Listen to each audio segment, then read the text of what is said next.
Hello दोस्तों, कैसे हैं आप लोग। दोस्तों आज का वीडियो मैं शूट करने वाला हूं डिपेंडेंट वीज़ा के बारे में। जैसा कि मैंने आपको बताया, रिसेंटली मेरी वाइफ यहाँ शिफ्ट हुई हैं, तो हम लोग ज़रा डिपेंडेंट वीज़ा के बारे में डिस्कस करेंगे। बट वही है, शुरू करने से पहले मैं वही अपना सेम डिस्क्लेमर कि जो भी मैं आपको बताता हूँ इस completely based on my own experience. किसी भी चीज़ में आगे बढ़ने से पहले अपने ट्रस्टेड रिसोर्सेज, वीज़ा कंसल्टेंट और ऑफिशियल वेबसाइट पर जाके गो थ्रू करें, किसी पर भी ब्लाइंड ट्रस्ट ना करें। तो दोस्तों आज का जो वीडियो हमारा है डिपेंडेंट वीज़ा पे है, तो मैं आपको मिलाना चाहता हूँ अपनी वाइफ से। बट उससे पहले मैं आपको बता दूं कि वेबसाइट लाइव हो चुकी है dreamforeign.com। वेबसाइट पे जाएं, क्वेश्चन जो भी क्वेश्चन मन में है पूछें। वहाँ पे बहुत सारे क्वेश्चंस लोगों ने ऑलरेडी पुट अप कर रखे हैं, उनके आंसर्स देखें, क्या पता आपके डाउट्स क्लियर हो जाएं और वहाँ पे मैं आपको डायरेक्टली रिप्लाई कर पाऊंगा। Okay, so quite easy to communicate. Okay, तो दोस्तों मिलिए मेरी वाइफ से। यह मेरी वाइफ पूजा। ओके, तो हेलो एवरीवन। तो दोस्तों ये अभी रिसेंटली 1 फरवरी को यहाँ पे शिफ्ट हुई हैं और मैं आपसे बताना चाहूँगा कि कैसे इसने पूरा प्रोसेस अप्लाई किया। तो पूजा, सबसे पहले आप बताओ, टीबी टेस्ट जो आपने ट्यूबरक्लोसिस टेस्ट का जो रिक्वायरमेंट था उसको आपने कैसे फुलफिल किया? टीबी टेस्ट के लिए एक्चुअली दिल्ली में जो सेंटर है, ऑथराइज सेंटर, वो लाजपत नगर में है, और एक और जगह है शांति कुंज। हाँ, या सो मैंने लाजपत नगर वाले पे अप्लाई किया था, वहाँ पे गई थी। काफ़ी स्मूथ प्रोसेस है। मतलब डे 1 पे जिस दिन अप्लाई किया था, आप लोग कॉल करके अपॉइंटमेंट लेते हो और वो लोग जो भी डेट देते हैं आपको एज़ पर द अवेलेबिलिटी, आपको उधर पे जाना पड़ता है और सेम डे पे ही टीबी टेस्ट हो जाता है। प्लस अगर आप किसी बच्चे के साथ जा रहे हैं तो आई विल रिकमेंड आप लोग अपने साथ किसी को लेके जाएं, क्योंकि बच्चे को भी देखने वाला कोई चाहिए टीबी टेस्ट के टाइम में। मेरे टाइम में थोड़ा सा जो स्टाफ है काफ़ी सपोर्टिंग था मैक्स का, उन्होंने मेरी बेटी को देख लिया था और मेरा टेस्ट हो गया था। But I would suggest everyone कि जो भी अकेले जा रहा है और बच्चे के साथ है तो वो अपने साथ किसी को लेके जाए। ओके दोस्तों, तो ये एक था टीबी टेस्ट के बारे में। बट इससे पहले मैं आपको फिर से दोबारा से ये बता दूं कि जो टीबी टेस्ट में जो एड्रेस जो मांगते हैं, वहाँ पे कई बार जो फॉर्म में एड्रेस होता है, तो अगर आपको एड्रेस आपके पास नहीं भी है तो भी रफली आप वहाँ पे लिख दो। उस एड्रेस की कोई वैल्यू नहीं है, केवल आपका जो सर्टिफिकेट है वो वैलिड होना चाहिए जब आप वीज़ा एप्लीकेशन भर रहे हैं। तो टीबी टेस्ट की रिक्वायरमेंट, एप्लीकेशन टीबी टेस्ट के टाइम में जो भी आप क्रेडेंशियल्स वहाँ पर देंगे, आपका एड्रेस हो गया, वो एक बार आप प्लीज़ फॉर्म चेक कर लीजिए लास्ट में, क्योंकि बहुत ज़्यादा रश होता है वहाँ पे और उस टाइम पे मे बी आपका एड्रेस जो आपका परमानेंट एड्रेस है वो जो मैक्स वालों ने लिखा है वो कुछ और हो, तो एक बार क्रॉस चेक कर लिए, क्योंकि मैनुअल एरर हो सकते हैं उसमें। हाँ, ये चीज़ काफ़ी इन्होंने अच्छी पॉइंट आउट करी है कि जैसे मैं भी जब वहाँ पे गया था तो उस टाइम पे उन्होंने जो नाम, जो आपकी डिटेल्स हैं, प्रॉपर जो आपका एड्रेस है, प्रॉपर आपका जो नाम है वो सही होना चाहिए एज़ पर योर पासपोर्ट। और कई बार वो लोग गलती भी कर देते हैं, तो उसको पक्का क्रॉस चेक करें और तब जाके उसको वहाँ से आप निकलें। ओके, बट वो जो नाम और जो डिटेल्स हैं आपकी वो प्रॉपर सही होनी चाहिए। लोकेशन जो यहाँ की है यूके की, इट्स नॉट नेसेसरी कि आप एग्जैक्ट एड्रेस डालें। अगर आपको नहीं पता है तो आप जैसे मैं स्कॉटलैंड में हूँ तो मैं स्कॉटलैंड मेंशन कर दिया था। इट इज़ नॉट नेसेसरी कि आप एग्जैक्ट एड्रेस वहाँ पर फिल करें।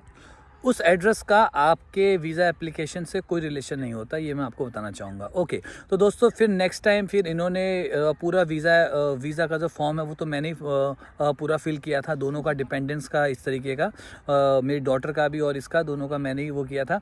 और उसके बाद मैं इनसे पूछना चाहूँगा कि आपका एक्सपीरियंस कैसा रहा VFS में जब आप गए? ओके, सो VFS में इनिशियली वो लोग आपसे पूछ लेते हैं कि आप किस कंट्री के लिए अप्लाई कर रहे हो। आप जैसे बताते हो तो जैसे यूके का अलग है, कनाडा का अलग है, तो वहाँ पर जाके कुछ खास नहीं, जो आपने डॉक्यूमेंट सबमिट किए हैं उसी का ही कॉपी आपसे मांगते हैं। प्लस इनिशियली वो लोग आपको बोलेंगे कि आप ये जो सर्विस है, हमारे पास कुछ सर्विस है, 6,000 की सर्विस है, 12,000 की सर्विस है और एक नॉर्मल है। जो नॉर्मल प्रोसीजर के थ्रू अगर आप जाना चाहते हैं तो आप उसके थ्रू जाइए। बेस्ट वही है, क्योंकि मैंने भी नॉर्मल प्रोसीजर ही ऑप्ट आउट किया था। बाकी वो लोग और सर्विसेज देते हैं जहाँ पे उनका कोई बंदा आप लोगों को असाइन होता है जो आपका फॉर्म फिल करता है। बट अगर आपको सारी चीज़ें क्लियर है तो ज़रूरत नहीं है उस चीज़ की। तो मैं नॉर्मल सर्विस के थ्रू गई थी, वहाँ पर ज़्यादा रश नहीं था। जो डॉक्यूमेंट्स थे, मेरा जो फॉर्म फिल हुआ था वो डॉक्यूमेंट्स मैंने कैरी किए थे अपने साथ, वो सबमिट किया और मतलब हार्डली मुझे 1.5 या 2 आवर्स लगे होंगे और मेरा वहाँ पे सबमिशन का प्रोसेस हो गया था। ओके पूजा जी, मैं आपसे एक क्वेश्चन और पूछाऊंगा। क्या उन्होंने VFS वालों ने कोई डॉक्यूमेंट सजेस्ट किया था या आपके डॉक्यूमेंट्स उन्होंने कोई आपसे सजेशन दिया था कि ये डॉक्यूमेंट होना चाहिए या ये डॉक्यूमेंट नहीं होना चाहिए? नहीं, उनका ऐसा कोई सजेशन नहीं था। मतलब जो डॉक्यूमेंट्स मेरे पास थे, जो फॉर्म आपने फिल किया था, वही मैंने फॉर्म लेकर गई थी और वही मैंने उनको दिखाया था, दैट्स इट। और तो उन्होंने दोस्तों, कुछ नहीं मांगा था। मैं यही आपको मैं बार बार बता चुका हूँ कि वीएफएस कभी भी डॉक्यूमेंट सजेशन आपको नहीं देगा। जो आप डॉक्यूमेंट दोगे वही आपको डॉक्यूमेंट वो लोग ले लेंगे, उससे आगे पीछे वो कुछ भी डॉक्यूमेंट आपको बताएंगे नहीं कभी भी। ओके, तो आपको जो वीज़ा के साथ जो चेकलिस्ट मिलती है उससे पक्का जाएं और वहाँ से आप वीज़ा चेकलिस्ट को फॉलो करें, जो आपकी डॉक्यूमेंट चेकलिस्ट मिलती है, और वही आपकी हेल्प करेगा। वही डॉक्यूमेंट रिक्वायर्ड हैं, उसके ऊपर कुछ भी नहीं। ओके पूजा जी, तो उसके बाद जब आपका वीज़ा, जब आपका ईमेल आया तो आप अपना पासपोर्ट कलेक्ट करने के लिए गए होंगे, उसका क्या एक्सपीरियंस है? पासपोर्ट कलेक्ट करने का एक्चुअली जो मेरे पास जो मेल आया था उसमें थोड़ा सा हम लोगों को इनिशियली क्लैरिटी नहीं थी, क्योंकि तुम्हारा मेल कुछ और तरीके का आया था, मेरा कुछ ही और तरीके का आया था। तो हम लोगों ने वेट किया मे बी उस टाइप का कोई ईमेल आए, बट वैसा कोई ईमेल नहीं आया था। बट जैसे कि एक दो इंसिडेंट आए थे तुम्हारे पास, इंस्टाग्राम में किसी का कॉल आया था, तो उसके बेसिस पे हम लोगों ने फिर उसी मेल के अकॉर्डिंग हम लोग गए वीएफएस सेंटर में वीज़ा कलेक्ट करने के लिए। और बहुत ही स्मूथ प्रोसेस था। सीधे मुझे भेज दिया गया जहाँ से वीज़ा कलेक्ट करना होता है, वीज़ा कलेक्शन वाला जो ऑफिस है वहाँ पे जाओ। रश नहीं था, टचवुड, मे बी टाइम की वजह से, और मैंने अपना वीज़ा कलेक्ट कर लिया। ओके, तो दोस्तों यहीं से मैं आपको बताना चाहूँगा कि जो वीएफएस का ईमेल है वो दो टाइप के आते हैं। जो ईमेल इनको आया वो ईमेल ये था कि आपका जो प्रोसेस एप्लीकेशन है वो आ चुकी है और कलेक्शन टाइम में आप कलेक्ट कर सकते हो। मेरे पास जो आया था उन्होंने कहा था कि आपकी प्रोसेस एप्लीकेशन पहुँच चुकी है, बट आप वीज़ा एप्लीकेशन तब तक ना विजिट करें जब तक हम आपको खुद से अपॉइंटमेंट ना दें पासपोर्ट कलेक्ट करने के लिए। तो ये दो केसेस हैं जो मैंने आपको पहले भी बताए हैं, तो ये वाला पक्का ध्यान रखें। बट नॉर्मल केस में आपके पास अगर डू नॉट विजिट वाला कुछ ईमेल नहीं आता है तो आप सीधे जाएं, अपना पासपोर्ट कलेक्ट कर लें, कोई प्रॉब्लम नहीं है। ओके, तो पूजा जी, उसके बाद जब आप यूके में फाइनली जब आपका फ़्लाइट टिकट हो गया था, तो जब आप यूके के लिए आ रहे थे, एयरपोर्ट का आपका क्या एक्सपीरियंस है बच्चे के साथ, वो ज़्यादा आप बताएं मुझे। एयरपोर्ट का इससे पहले मैं ये बताना चाहूँगी, लेकिन जैसे वीज़ा आ गया था तो आप लोग प्लीज़ अपना एक बार पासपोर्ट ओपन करके चेक कर लेना कि उसकी वैलिडिटी कब से स्टार्ट हो रही है। क्योंकि मेरे केस में जो फ़्लाइट टिकट्स थी वो पहले से ही कर ली थी हम लोगों ने, क्योंकि काफ़ी महंगी हो जाती है उस टाइम पे।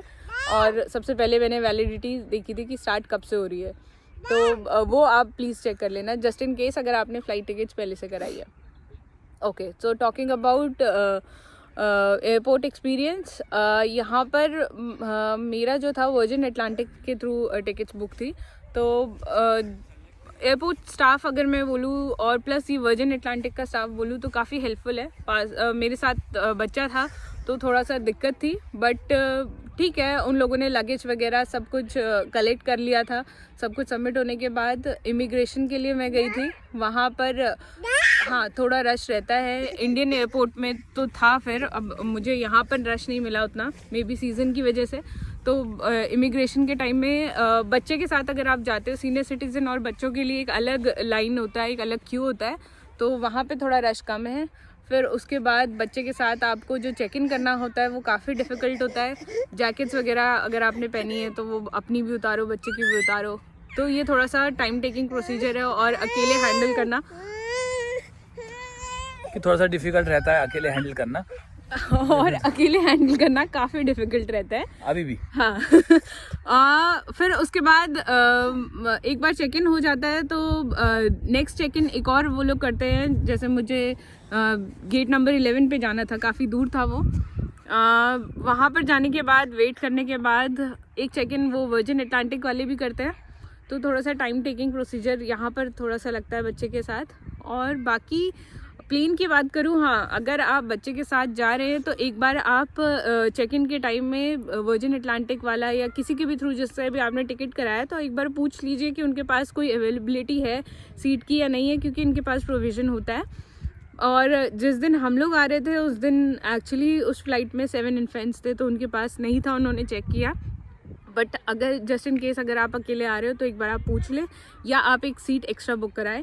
हमारे साथ ये था कि हमें मतलब एक सीट वेकेंट मिल गई थी हमारी बगल वाली, फॉर्चुनेटली हाँ हमको मिल गई थी और यहाँ से तो इनका थोड़ा ट्रैवल थोड़ा सा इजी हो गया था क्योंकि बच्चे के लिए एक सीट चाहिए होती है।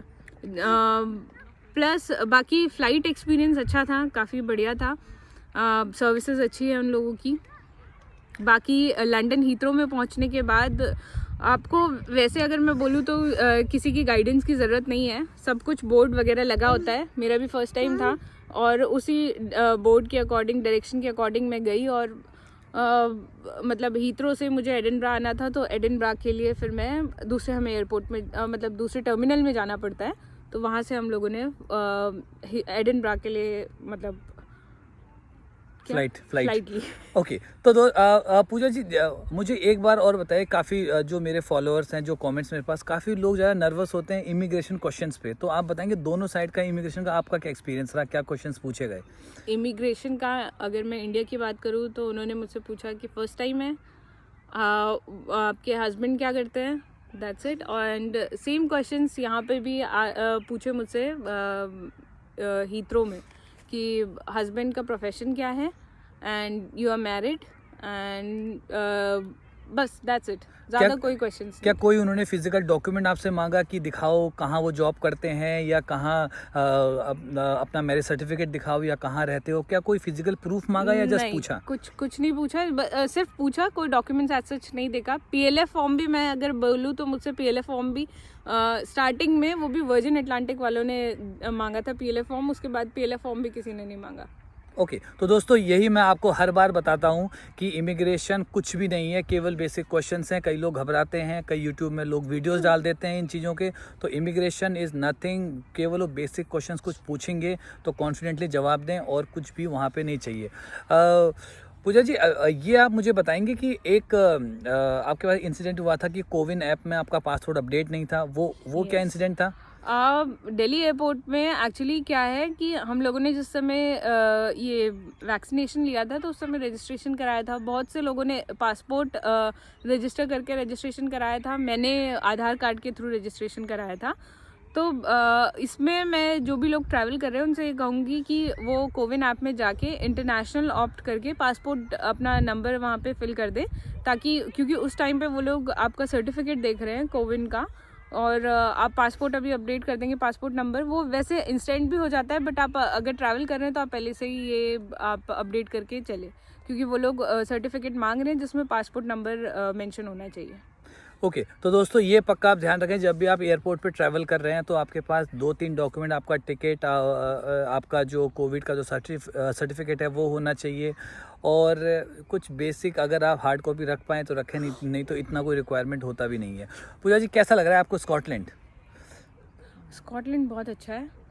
और लोग यहाँ पे आपको कैसे लगे? हाँ, लोग काफ़ी हेल्पफुल हैं, काफ़ी मतलब जनरस हैं बात करने के, एंड मतलब overall experience is very good. Okay दोस्तों, तो ये था पूरा डिपेंडेंट वीज़ा का जो मैंने आपको बताया है, इनका जो पूरा एक्सपीरियंस था।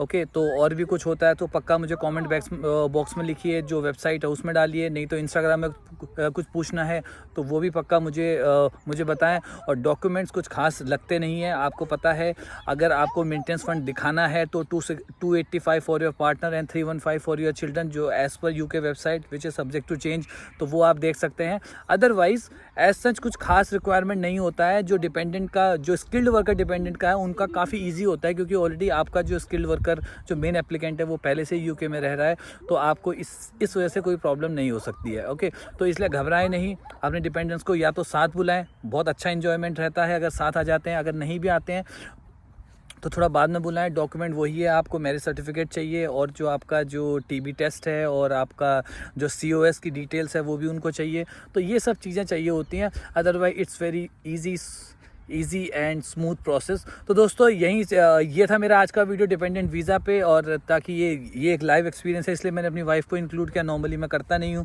ओके, तो दोस्तों ठीक है, अगर आपको वीडियो अच्छा लगा तो डू लाइक शेयर सब्सक्राइब, जो भी आपको सही लगता है वो करें। वेबसाइट पे आएँ, क्वेश्चन पूछें, इंस्टाग्राम पे आएँ, कॉल करें, whatever you want, I am always there for you guys to help. Okay, thank you very much, मिलते हैं नेक्स्ट वीडियो पे।